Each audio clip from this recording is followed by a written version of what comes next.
She texted, "I'm moving in with my boss. We've been seeing each other for a while she was still living in my apartment, the one I paid for." I replied, "I understand."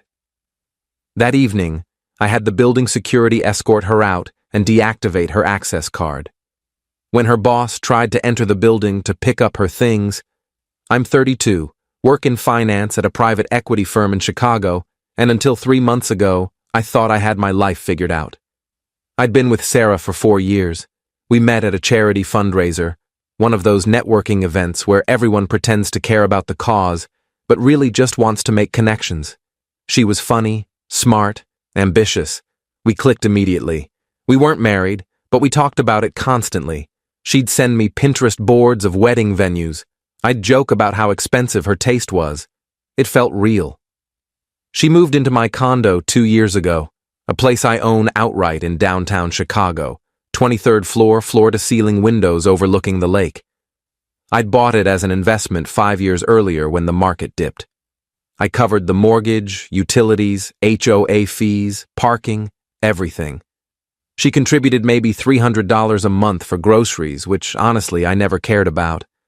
I made good money, low 6 figures with bonuses that doubled that most years. She worked in marketing at a mid-sized tech firm, made around $75,000 herself, but I wanted her to feel comfortable, to save up, maybe start her own consulting business someday. She talked about it all the time.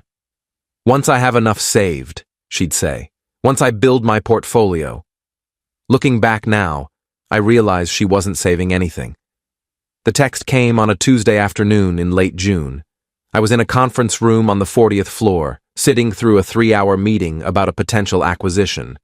My phone was face down on the table, but I felt it buzz, then buzz again. I ignored it. We were in the middle of discussing valuation models, and my boss was asking pointed questions about our due diligence process. When we finally took a break, I checked my phone. 2 texts from Sarah. First text. "Hey, can we talk tonight? Something important." Second text. "Actually, I'll just tell you now. I'm moving in with David. We've been seeing each other for a while now. I know this is sudden, but I think it's the right move for me. I'll get my stuff this weekend." I read it 3 times. People were walking past me, heading to the coffee station, talking about lunch orders, and I was just standing there in the hallway, staring at my phone. David. Her boss. The guy she'd mentioned maybe a dozen times over the past year, but more frequently in recent months. David thinks we should pivot the campaign. David wants me to lead the new project. David invited the team for drinks Friday. David's really pushing for me to take on more responsibility. I'd never met him. She said he was older, experienced, a good mentor. She'd shown me a team photo once. He was in the back row, gray hair, expensive-looking suit. I hadn't thought anything of it. 4 years. 2 years in my home. And she couldn't even tell me to my face. She couldn't wait until dinner. She sent a text message like she was canceling a gym membership.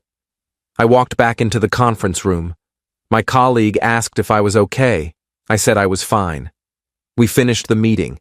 I presented my analysis. I answered questions. I functioned. Then I excused myself, went back to my office, closed the door, and made 3 phone calls.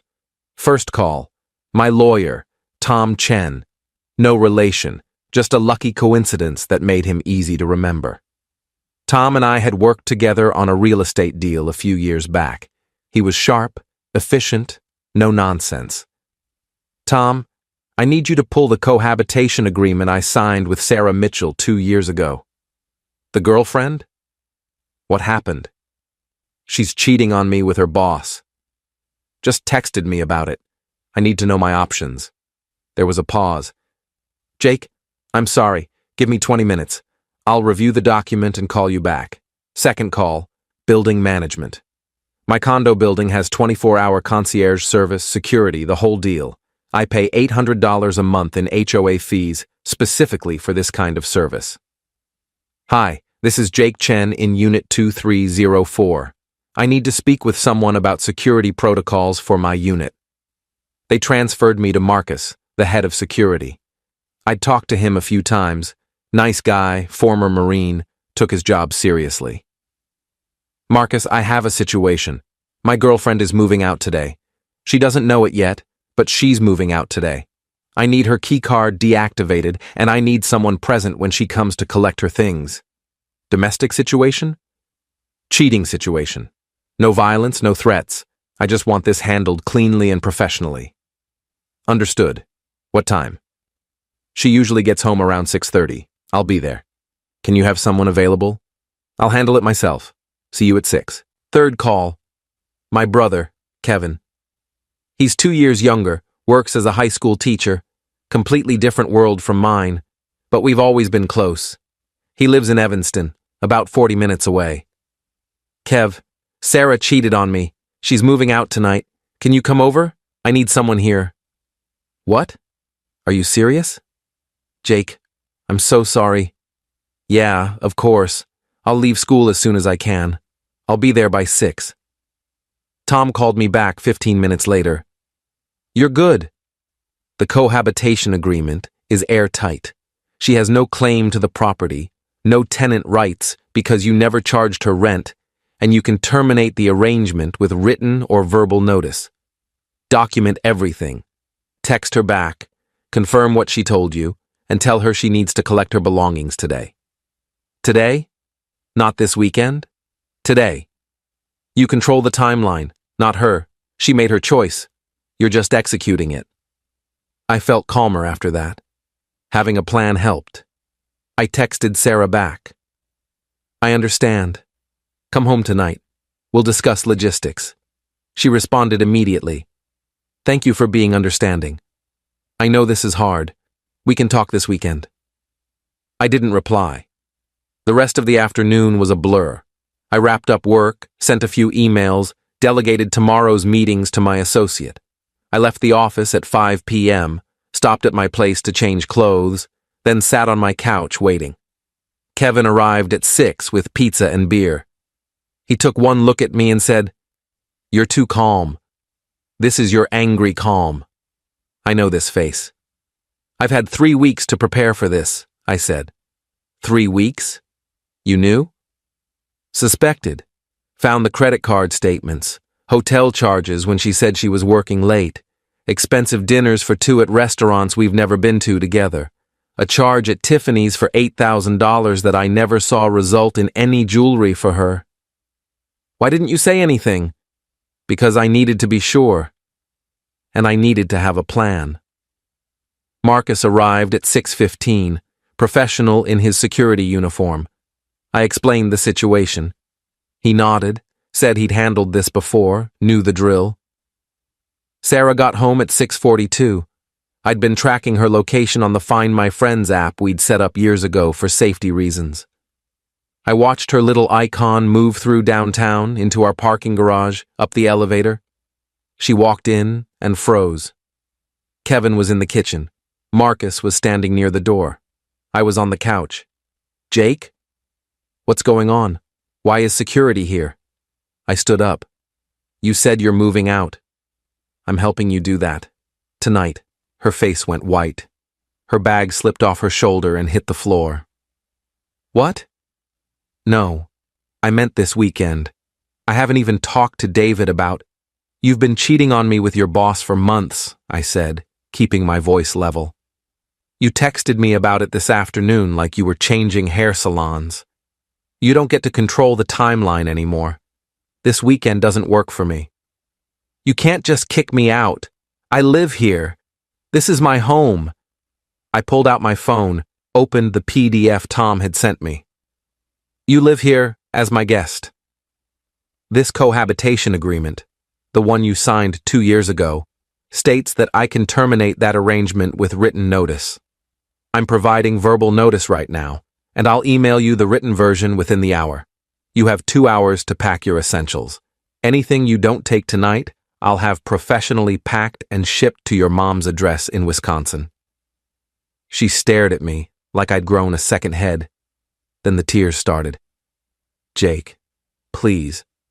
Can we just talk about this? I made a mistake. I got confused. David and I, it's not what you think. What do I think? I don't know, but we can work through this. No, I said simply. We can't. She tried a different approach. Anger. You're such a controlling asshole. This is exactly why I needed someone else.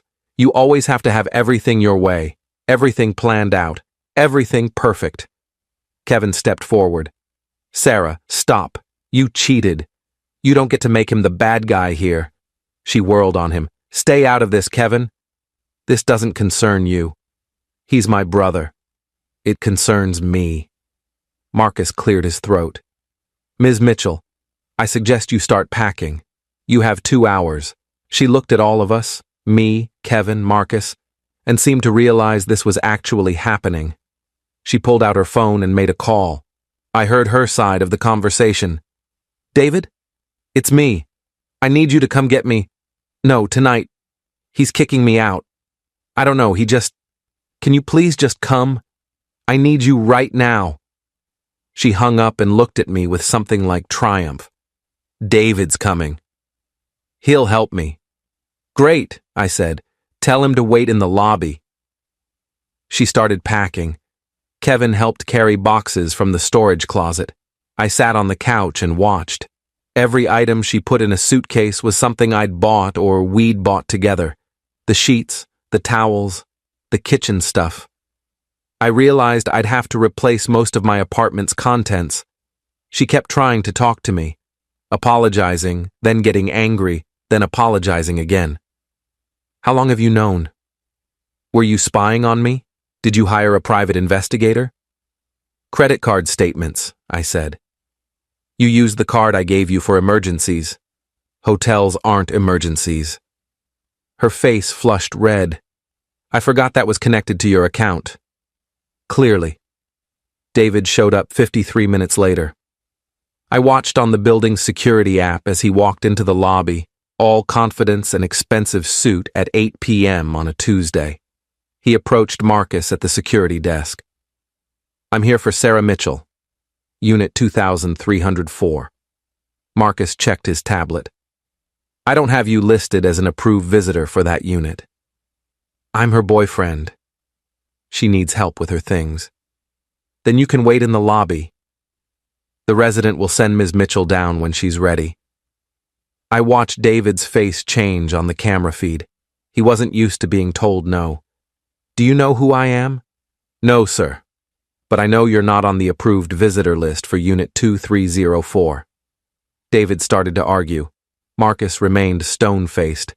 Eventually, David sat down in the lobby, pulling out his phone, typing furiously. Upstairs, Sarah's phone kept buzzing. She checked it, typed back, looked at me. David says you're being unreasonable.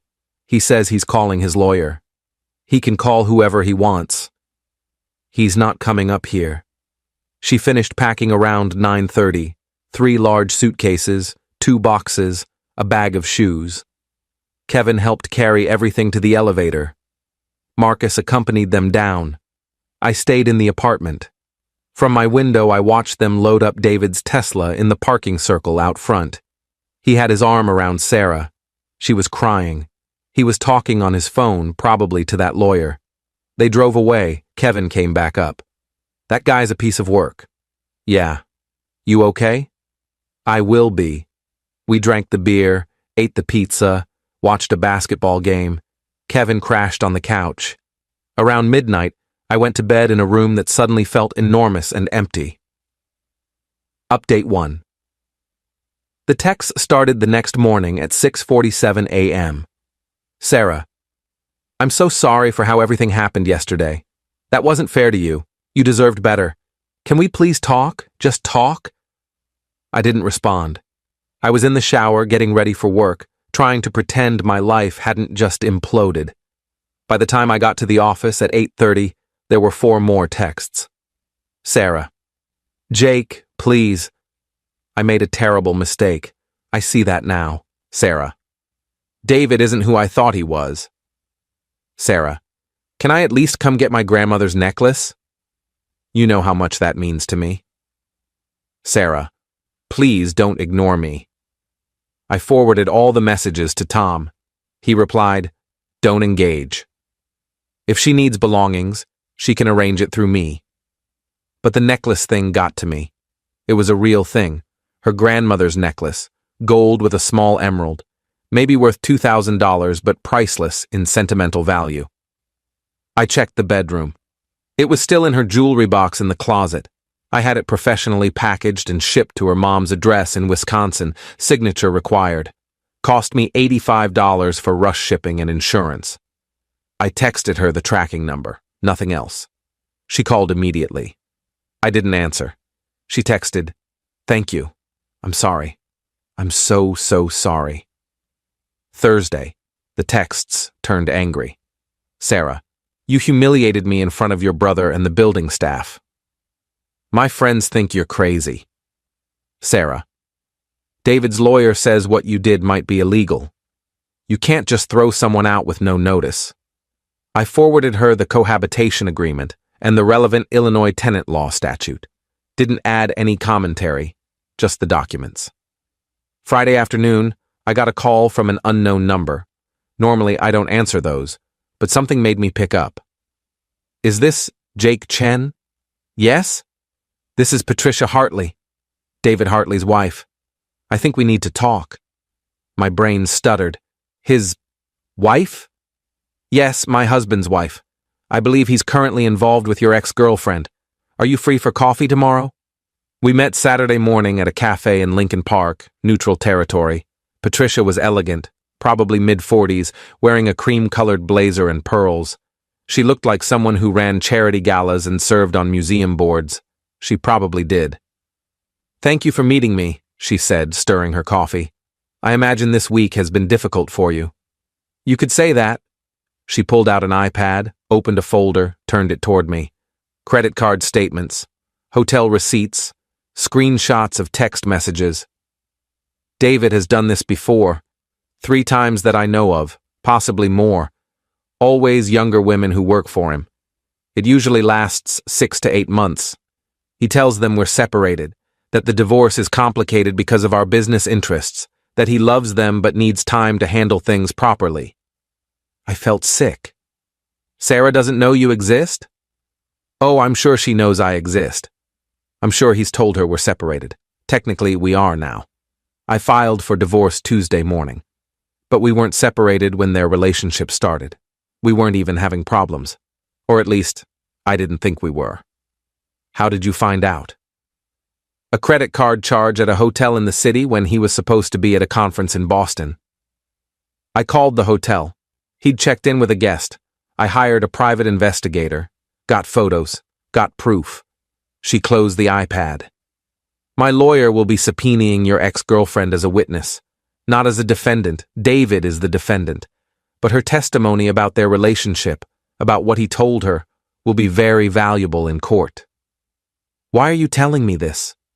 "Because I wanted you to know that you handled this correctly. You cut her off cleanly, decisively. What she's about to experience with David, it won't be what she's expecting. He's losing the house, majority stake in his business, probably his Tesla. And when men like David lose their money and their status, they show their true colors." Update 2. Patricia was right. 2 weeks after the coffee meeting, Sarah called me at 11 p.m. on a Thursday. I'd blocked her number, but she called from a different phone. I didn't recognize the number, so I answered. "Jake?" Her voice was wrecked. She'd been crying hard. "Sarah, he lied to me. About everything. He's married. He has 2 kids. He's been married for 19 years. His wife is divorcing him and naming me in the filing. I have to give a deposition. I could lose my job. Jake, I'm so sorry. I made the biggest mistake of my life." I sat on my couch in the dark apartment, listening to her sob. His wife's lawyer called me today. They want to interview me about the affair. My HR department called me in for a meeting. They said the company is facing potential legal action from Patricia's lawyer about workplace misconduct. I had to resign. They called it voluntary resignation, but it wasn't. They pushed me out. "Where are you living?" "With my mom." I had to leave the city. I can't afford an apartment here without a job. Everyone knows now. Everyone. All my friends, my colleagues, people in the industry. My LinkedIn is full of messages asking if the rumors are true. I'm sorry, I said, and I meant it. Not sorry enough to want her back, but sorry that she'd destroyed her life for a lie. David won't talk to me anymore. He said I should have known better than to get involved with a married man. He said I'm an adult and I made my own choices. Jake, he told me they were separated. He showed me a lease for an apartment downtown. He said he'd moved out 6 months before we got together. That was a lie? All of it. Patricia showed me proof, photos of them together at events this year, joint bank accounts that are still active. He never moved out. He just had an apartment he used for affairs, I finished. Yeah. Her voice broke again. I gave up everything for him. I left you. I left our home. I quit my job. And it was all based on lies. Sarah, I have to go. Wait. Please. Can we try again? I know I don't deserve it, but I love you. I realize that now. I made a terrible mistake and I want to fix it. Please, Jake, please give me another chance. The old me, the me from 2 months ago, might have considered it. Might have let the guilt and the history and the 4 years together sway me. But I'd spent 2 months rebuilding, going to therapy, processing, understanding that what Sarah did wasn't just a mistake. It was a choice, a series of choices.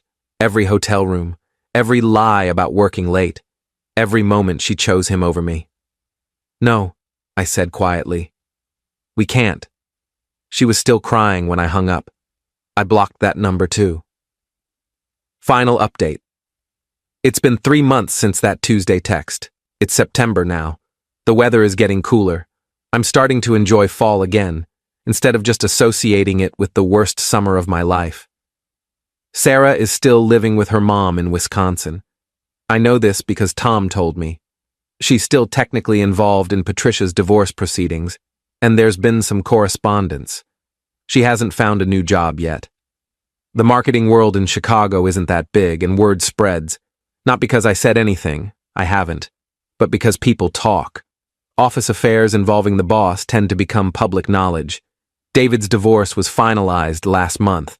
He lost the house in Lake Forest, his majority stake in the marketing firm, and according to Patricia's last email, he's living in a 1-bedroom apartment in a building far less nice than mine. The Tesla is gone. Patricia got it in the settlement. I ran into one of Sarah's former co-workers at a bar 2 weeks ago. He recognized me from photos, introduced himself, and bought me a drink. Man, everyone at the office knew about Sarah and David. We thought you knew too. Some of us wanted to say something, but nobody knew how. Like, how do you tell someone their girlfriend is having an affair with her boss? Would it have changed anything? I asked. Probably not. But still, I felt bad. That conversation stuck with me, knowing that people watched it happen, that there were witnesses to my humiliation who said nothing. But I also understood. It's an impossible position. What if you're wrong? What if you ruin a relationship over a misunderstanding? I'm doing okay now. Better than okay some days. I've been on dates. Nothing serious yet, but I'm not rushing. Therapy has helped. My therapist keeps saying I need to sit with the feelings instead of just problem-solving everything. I'm trying. It's not my strong suit. The condo feels different now. I got rid of the couch we bought together, replaced it with a sectional I actually like, repainted the bedroom, changed the locks even though Sarah's key card was already deactivated, just felt necessary. Kevin still comes over every Tuesday with pizza and beer. It started as him checking on me, making sure I wasn't spiraling. Now it's just what we do. We watch basketball, talk about his students, complain about our parents asking when we're going to settle down. It's nice. I'd lost touch with him a bit when I was with Sarah. I didn't realize how much until he wasn't around. Last week, a woman at the coffee shop near my office asked if the seat across from me was taken. We ended up talking for an hour. She gave me her number. I might actually call her. As for that text, I'm moving in with my boss. I should probably thank Sarah for being so direct about it. She could have dragged it out for months, making me the fool who didn't know. Instead, she gave me a clean break. Not intentionally, but still. The outcome was the same. Some people have called me cold for how I handled it. My mom said I should have talked to Sarah first, given her a chance to explain. But I'd already mourned the relationship by the time she sent that text. I'd had 3 weeks of suspicion, of checking credit cards, of watching her lie to my face about where she'd been. The rest was just logistics. I don't wish Sarah ill. I hope she figures her life out, finds a new job, learns from this. But that chapter is closed for me, permanently. And honestly, I'm okay with that. Edit 1. A few people asked about the $8,000 Tiffany's charge. It was a men's watch, Submariner, I think. I'm assuming David still has it, though given his divorce settlement, he might have had to sell it. Edit 2. Yes, I kept the cohabitation agreement. Best $500 I ever spent on a lawyer. If you're living with a partner in a property you own, get one. It protects both parties and makes situations like this much cleaner legally. Edit 3. No, I don't regret how I handled it. Some people think I should have given her more time or been more sympathetic, but she made her choice. I just responded to it. I don't think that makes me cold. I think it makes me someone who knows his worth,